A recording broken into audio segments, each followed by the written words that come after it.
Millions of Americans are preparing to restart payment on their student loans. Congress recently passed a debt ceiling bill to end the federal deferment next month. Ahead of the move, lawmakers also approved a spending package that allows people to save for retirement and pay off loans. It is called the Secure Act 2.0 law. To get the facts, we went to Mark Henry, CEO of Alloy Wealth. To get the facts, we went to Mark Henry, CEO of Alloy Wealth Management, the text of the Secure Act 2.0, and the Board of Governors of the Federal Reserve System. It's a tough choice for some student loan borrowers: put money into their 401k and save for retirement, or make payments on their student loans. But a provision in the Secure Act 2.0 might make it easier for borrowers to save for retirement and pay off their loans. Starting in 2025, businesses will be able to make a contribution to your 401k if you pay down your student debt. According to the Secure Act 2.0, it works like a company match on 401k contributions. Companies can count payments made on student loans, match those payments, and put that money into employees' 401k. You paid a $200 payment to pay down your student loan, and the company you work for in that example put $200 in your 401k. According to the Board of Governors of the Federal Reserve System, the total student debt balance, including federal and private loans, is more than $1.76 trillion. For students struggling to choose saving or paying off loans, Henry says this new law could help. That would encourage young people to actually pay down their student loan. All right, so keep in mind the company matching program doesn't start until 2025. So while it's something to definitely plan for, many borrowers are now looking for help. So that's why Betsy Moyet, the president of the Institute of Student Loan Advisors, is here with us to discuss repayment options that are available now. And we are taking your questions live. We'll answer them on air. The number is right there on the bottom corner of your screen, 336-379-5775. Are there other certain industries that offer student loan help? Well, we're seeing an increase in employers that are offering student loans advice through other expert companies.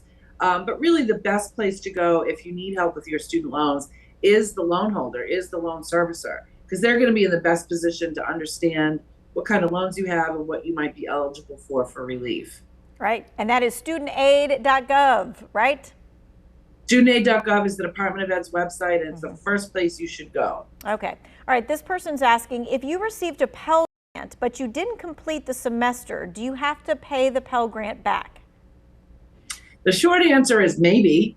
The longer answer is if you completed at least 60% of the semester before you went through the school's official withdrawal period, then chances are you're not going to owe any money back. But if you completed less than that, you withdrew before that time, and you got some of the money in hand, then chances are you will have to pay at least some of it back. Okay.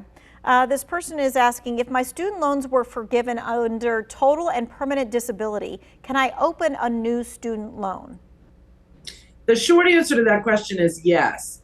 The longer answer is that if you're going to take out another federal student loan after having your prior federal student loans discharged for disability, you have to sign a statement showing that you understand that you can't get future student loans discharged for the same illness or disability unless there is significant deterioration.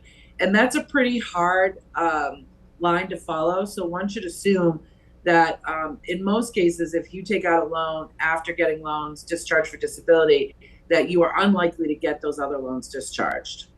Okay. Also, one thing to add, if you do that within 3 years of the first discharge, the original discharge loans could possibly get reinstated. Okay.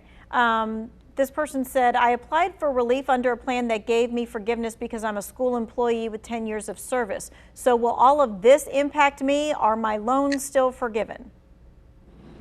If you've had your loans forgiven under public service loan forgiveness, you can forget about those loans forever. There is no chance that those loans are going to be reinstated. Okay. Now, I'm not sure if you answered this in the last question about the disability. This person's asking, I'm permanently disabled and not required to pay back loans, but they haven't been discharged, even though I have been disabled for over 10 years. Who should I contact?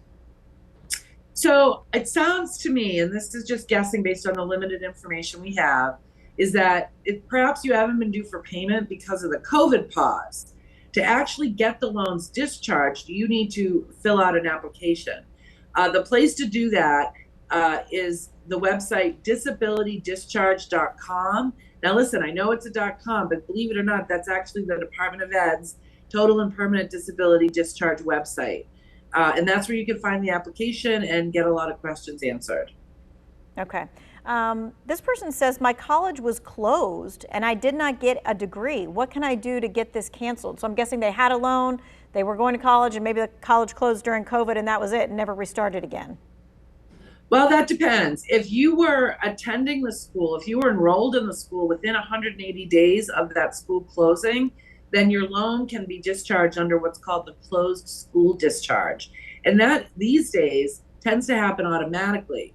But if you weren't enrolled within 180 days, I'm afraid you're still due to repay that loan.